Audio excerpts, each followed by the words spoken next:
नमस्कार दोस्तों, कैसे हैं आप लोग। उम्मीद करता हूँ आप सब अच्छे होंगे। 5 मोस्ट इम्पोर्टेंट क्वेश्चन हम लोग अब कवर करेंगे क्लास 10th के कार्बन एंड इट्स कंपाउंड से।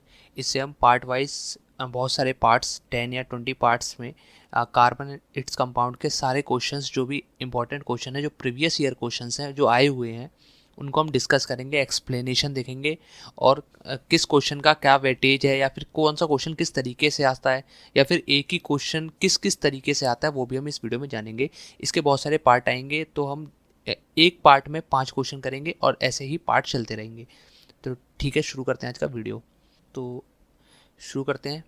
सबसे पहले हमारे पास पहला क्वेश्चन क्या है। पहला क्वेश्चन हमसे बोल रहा है कि हमको बताना है कि जो कोवलेंट कंपाउंड होते हैं उनका लो मेल्टिंग पॉइंट होता है और लो बॉइलिंग पॉइंट होता है, ये हमको पता है, बट ऐसा क्यों होता है। ठीक है, तो पहले हम कुछ क्वेश्चन देखते हैं कोवलेंट कंपाउंड से रिलेटेड क्या होते हैं। तो सबसे पहली बात, कोवलेंट कंपाउंड और जो होते हैं उनका लो मेल्टिंग और बॉइलिंग पॉइंट होता है। इसके पीछे का जो मेन कारण है ना, वो है कि इसके बीच जो कोवलेंट बॉन्ड होते हैं वो शेयरिंग ऑफ इलेक्ट्रॉन से बनते हैं। जो भी कोवलेंट कंपाउंड है वो शेयरिंग ऑफ इलेक्ट्रॉन से कंपाउंड बनते हैं। जब शेयरिंग ऑफ इलेक्ट्रॉन होगी तो उसके जो बीच में फोर्स ऑफ अट्रैक्शन होगा मॉलिक्यूल के बीच में, वो बहुत ज़्यादा वीक होता है। क्यों? क्योंकि शेयरिंग हो रही है। इसी वजह से जो इसका मेल्टिंग पॉइंट और बॉइलिंग पॉइंट लो होता है। ठीक है, तो हम इजीली स्मॉल हीट देंगे, उसमें ये फोर्स ब्रेक हो जाएगी और जिससे ये कोवलेंट बॉन्ड टूट जाएगा। इसीलिए हम लोग बोलते हैं कि कोवलेंट बॉन्ड जो है उसका मेल्टिंग पॉइंट और बॉइलिंग पॉइंट बहुत लो होता है as compared to ionic bond. Second question हमसे पूछा गया है कि कोवलेंट बॉन्ड बताना है और ये आयनिक बॉन्ड से कैसे डिफरेंट है और इसकी 3 कैरेक्टरिस्टिक्स भी बतानी है। तो सबसे पहले हम लोग देखते हैं कि कोवलेंट बॉन्ड क्या होते हैं।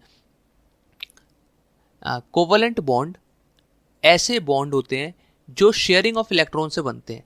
ठीक है, तो अगर आपको ये नहीं पता कोवलेंट बॉन्ड क्या होते हैं, आयनिक बॉन्ड क्या होते हैं, तो इसकी जो लेक्चर वीडियो है ना वो इस चैनल पे पड़ी हुई है, आप जाके देख सकते हैं। वहाँ पे पॉइंट वाइज समझाया गया है कि नोट्स भी हैं उसके कि कौन सा बॉन्ड कैसे कन्वर्ट करता है। या कार्बन एंड कंपाउंड पूरा चैप्टर उसमें कवर्ड है। ठीक है, तो वहाँ पे आप देखोगे, उसके बाद अगर आप ये वीडियो देखोगे तो आपको बहुत हेल्पफुल मिलेगा। आपको सिर्फ क्वेश्चन देखना है और क्वेश्चन आप जैसे ही पढ़ोगे आपको समझ में आ जाएगा कि हाँ क्या बोलना चाह रहा है। तो कोवलेंट बॉन्ड की अगर हम बात करें तो शेयरिंग ऑफ इलेक्ट्रॉन से, जो भी शेयरिंग ऑफ इलेक्ट्रॉन से कंपाउंड बनते हैं उनको हम कोवलेंट कंपाउंड बोलते हैं। वैलेंस इलेक्ट्रॉन से एग्जाम्पल के तौर पे हम H2 ले लेंगे। H2 यानी H और एक और H ले लेंगे। इसका एक इलेक्ट्रॉन होता है, एक इलेक्ट्रॉन ही होता है। तो ये आपस में शेयरिंग कर लेते हैं। जब शेयरिंग करते हैं कि इसको जब जरूरत होगी तो ये ले लेगा, इसको जब जरूरत होगी तो ये ले लेगा, इसी को बोलते हैं हम कोवलेंट बॉन्ड। ठीक है, जैसे दो हाइड्रोजन के बीच में जब हम बॉन्डिंग देखते हैं तो वो कैसी होती है, कोवलेंट बॉन्डिंग होती है। आयनिक बॉन्ड से कैसे डिफरेंट होते हैं। आयनिक बॉन्ड में जो होता है वो ट्रांसफर ऑफ इलेक्ट्रॉन होता है। मान लो NaCl है, ठीक है, Na के जो आउटर ऑर्बिट में होते हैं 281 और Cl के आउटर ऑर्बिट में होते हैं 287। तो ये एक इलेक्ट्रॉन इसको दे देता है, इसके पास जब ये दे देता है तो इसके पास Na प्लस चार्ज आ जाता है और इलेक्ट्रॉन 2 और 8 बचते हैं। ठीक है, सिर्फ इतना, शेयरिंग नहीं की, इसने ट्रांसफर ही कर दिया कि तुम ले ही जाओ जाओ, मेरे को जरूरत ही नहीं है। तो उसको बोलते हैं हम लोग आयनिक बॉन्ड, जब एक अपना इलेक्ट्रॉन पूरी तरह से दूसरे को डोनेट कर दे या फिर ट्रांसफर कर दे कि जाओ ले जाओ। ठीक है, उसको बोलते हैं हम लोग आयनिक बॉन्ड। तो कोवलेंट बॉन्ड में शेयरिंग हो रही है, आयनिक बॉन्ड में ट्रांसफर ऑफ इलेक्ट्रॉन है, इसलिए ये दोनों डिफरेंट हैं। ठीक है, जैसे हम NaCl की अगर बात करें तो सोडियम जो है वो कंप्लीटली जो उसकी आउटर सेल में ऑर्बिट है, आउटर ऑर्बिट में जो इलेक्ट्रॉन है वो पूरी तरह से क्लोरीन को दे देता है और वो एक आयनिक बॉन्ड बना लेता है। अब कैरेक्टरिस्टिक्स की अगर हम बात करें कोवलेंट बॉन्ड की तो क्या होती है, ये इनसॉल्युबल होता है और लेस सॉल्युबल होता है वाटर में। जो भी कोवलेंट बॉन्ड है वो लेस सॉल्युबल या इनसॉल्युबल, एक तरह से घुलेंगे ही नहीं बिल्कुल, और घुलेंगे भी तो बहुत कम मात्रा में घुलेंगे वाटर में, बट सॉल्युबल होते हैं ऑर्गेनिक सॉल्वेंट्स में। जो ऑर्गेनिक सॉल्वेंट्स होते हैं उसके अंदर कोवलेंट बॉन्ड इजीली सॉल्युबल होते हैं। ठीक है, इसका लो मेल्टिंग और बॉइलिंग पॉइंट होता है, ये हमने पहले ही देखा था थोड़ी देर पहले ही। और दूसरी बात करें, ये कोई भी इलेक्ट्रिसिटी को कंडक्ट नहीं करवाता। क्यों नहीं करवाता? क्योंकि जब इसके पास इलेक्ट्रॉन ही नहीं है कोवलेंट बॉन्ड के पास, इसने अपने जो कंपाउंड बनाया वो शेयरिंग ऑफ इलेक्ट्रॉन से बनाया है। ठीक है, जब शेयरिंग ऑफ इलेक्ट्रॉन से आप कंपाउंड बना रहे हो तो फ्री इलेक्ट्रॉन आएंगे कहाँ से? जब फ्री इलेक्ट्रॉन नहीं होंगे, फ्री आयन नहीं होंगे, तो आप इलेक्ट्रिसिटी को कहाँ से कंडक्ट करवाओगे? इलेक्ट्रिसिटी को कंडक्ट करवाने के लिए फ्री इलेक्ट्रॉन की आवश्यकता पड़ती है, और या तो फ्री इलेक्ट्रॉन होंगे या फिर फ्री आयन्स हो, उसके पास आयन प्रेजेंट हो, जब भी एक तरह से हम बोल सकते हैं कि इलेक्ट्रिसिटी कंडक्ट। इसीलिए आयनिक बॉन्ड, जो आयनिक कंपाउंड होते हैं वो इलेक्ट्रिसिटी को कंडक्ट करवाते हैं। क्योंकि इनके पास आयन होते हैं, Na+, ये आयन है। ठीक है, नेक्स्ट क्वेश्चन में हमसे पूछा गया है कोवेलेंट बॉन्ड पे ही कि हमें बताओ कि जो कोवेलेंट बॉन्ड होते हैं, पहले तो वो बताओ क्या होता है। ठीक है, बता देंगे। दूसरा उसने बोला कि जो इलेक्ट्रॉन शेयरिंग ऑफ मीथेन बताना है डॉट स्ट्रक्चर, तो वो देखते हैं। सबसे पहले अगर हम बात करें कोवेलेंट बॉन्ड की, तो कोवेलेंट बॉन्ड हमें पता चल गया कि शेयरिंग ऑफ इलेक्ट्रॉन से जब हम कोई बॉन्ड बनाते हैं तो उसको हम लोग क्या बोलते हैं, कोवेलेंट बॉन्ड बोलते हैं। जब दो एटम है शेयरिंग कर रहे हैं तो कोवेलेंट बॉन्ड हो गया। Electron dot structure of methane बताना है। अब मीथेन की बात करें तो हमें पता है मीथेन होता है, फिर इथेन होता है, फिर प्रोपेन होता है, फिर ब्यूटेन होता है। अगर आपको अभी भी नहीं पता तो आप जाके पहले वो वीडियो देखें, चैनल पे पड़ी हुई है, तो आपको समझ में आएगा कि ये सब चीज़ें क्या होती हैं। अगर आपको अभी समझ में नहीं आ रहा और समझ में चैप्टर पढ़ा हुआ है तो इजीली समझ में आ ही रहा होगा। ठीक है, अगर हम मीथेन की बात करें तो CH4, इसको हम हाइड्रोकार्बन भी बोलते हैं, हाइड्रोजन और कार्बन से मिलकर बना है। तो इसका इलेक्ट्रॉन स्ट्रक्चर की अगर हम बात करें तो कार्बन के आउटर ऑर्बिट में 4 इलेक्ट्रॉन होते हैं, 1 2 3 और 4। अगर हम हाइड्रोजन की बात करें तो हाइड्रोजन का एक होता है, तो एक ये रहा हाइड्रोजन का, एक हाइड्रोजन का ये रहा, एक हाइड्रोजन का ये रहा और एक हाइड्रोजन का ये रहा। जब इसने शेयरिंग करी तो ये इस प्रकार से शेयरिंग करता है। ठीक है, ये और ये वाला, अरे आजा, ये और कार्बन जो है वो सारे इलेक्ट्रॉन से शेयरिंग करता है ये। तो कार्बन के 8 हो गए, 1 2 3 4 5 6 7 8, और हर हाइड्रोजन के 2 इलेक्ट्रॉन हो गए, क्योंकि इसको 2 इलेक्ट्रॉन चाहिए आउटर ऑर्बिट में स्टेबल होने के लिए। ठीक है, तो ये हो गया electron dot structure of methane. अगर हम बात करें जो कोवेलेंट कंपाउंड होते हैं वो पुअर कंडक्टर ऑफ हीट और इलेक्ट्रिसिटी होते हैं, जो अभी ने बताया, अभी थोड़ी देर पहले भी देखा था। क्यों?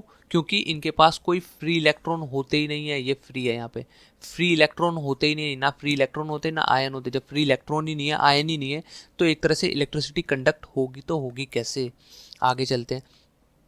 हमें रीज़न बताना है कि जो एलिमेंट कार्बन कंपाउंड है, यहाँ ये वाला क्वेश्चन बहुत ज़्यादा इंपॉर्टेंट है, इसको वेरी इंपॉर्टेंट मार्क कर लेना, ये पेपर में आने की बहुत ज़्यादा संभावना है।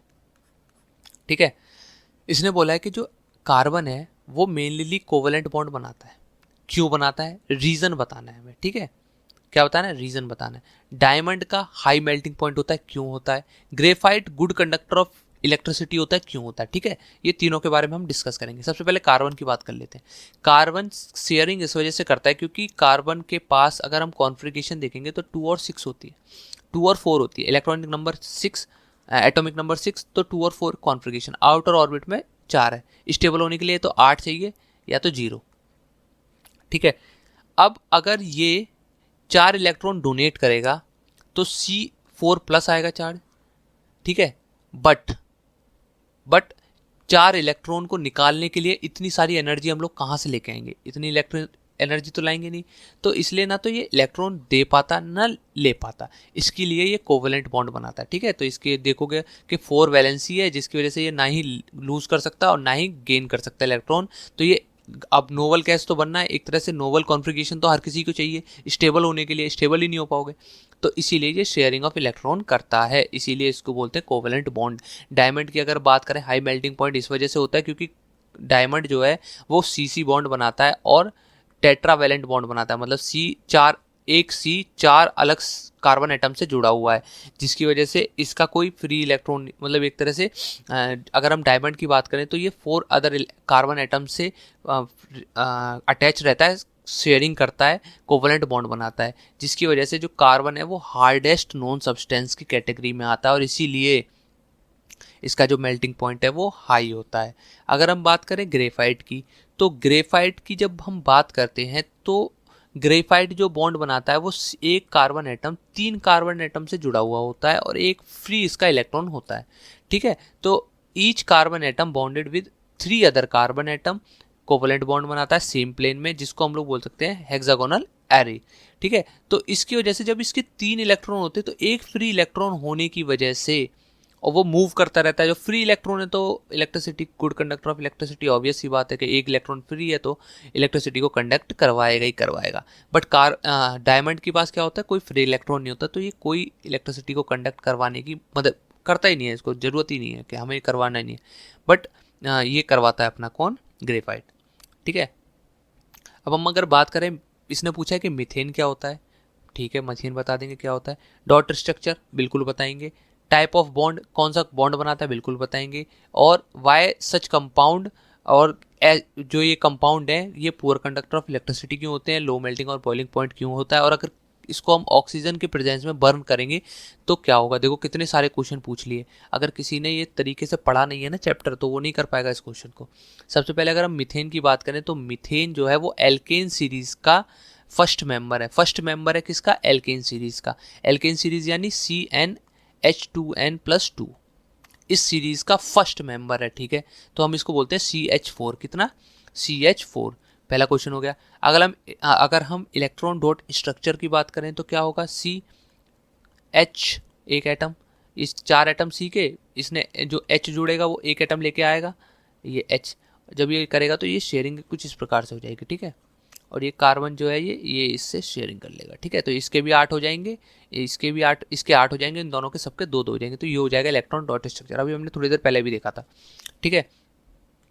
और इसने अगला क्वेश्चन क्या पूछा है, अगला क्वेश्चन भी देख लेते हैं कि कौन सा बॉन्ड बनाता है, कोवलेंट बॉन्ड बनाता है। ऑब्वियस सी बात है, ठीक है। तो इसमें क्या होगा, जब आप ये क्वेश्चन देखोगे ना तो आपको आंसर यहाँ पे PDF में जो दिख रहा होगा वो रेफर टू आंसर 3 या फिर रेफर टू आंसर फर्स्ट, वो इसलिए दे रखा है क्योंकि हमने इस क्वेश्चन को पहले भी कर रखा है कवर। तो हम लोग सिर्फ मैं बता दूंगा आपको एक बार, बट आप लोगों को अगर देखना है तो आप वहाँ पे जाके क्वेश्चन 3 पे जाके देख सकते हो इस क्वेश्चन को ईजिली, ठीक है। वहाँ पे आपको पता चल जाएगा। अगला पूछा है कि कौन सा टाइप का बॉन्ड बनाता है, तो हमें पता है कोवलेंट बॉन्ड बनाता है। और इसने पूछा है कि ऐसे bond poor conductor of heat और इलेक्ट्रिसिटी क्यों होते हैं। ऐसे bond poor conductor of heat और इलेक्ट्रिसिटी इसलिए होते हैं क्योंकि इनके पास कोई फ्री इलेक्ट्रॉन नहीं होता, फ्री इलेक्ट्रॉन नहीं होता। और इनके बीच में जो इंटरमोलिकुलर फोर्स है, शेयरिंग ऑफ इलेक्ट्रॉन है, तो वीक इंटरमोलिकुलर फोर्स होती है, जिसकी वजह से जो दो एटम के बीच में जो फोर्स होती है ना वो बहुत कम होती है, जिसकी वजह से वो इजीली हल्की सी हीट देने पे टूट जाते हैं। फ्री इलेक्ट्रॉन क्यों, फ्री इलेक्ट्रॉन नहीं होते तो इलेक्ट्रिसिटी को कंडक्ट नहीं करवा पाते। शेयरिंग ऑफ इलेक्ट्रॉन है, इजीली बॉन्ड टूट जाता है, इसलिए लो मेल्टिंग और बॉइलिंग पॉइंट है, ठीक है। अगर हम ऑक्सीजन की प्रेजेंस में बर्न करेंगे किसको, मीथेन को, तो क्या होगा देख लो।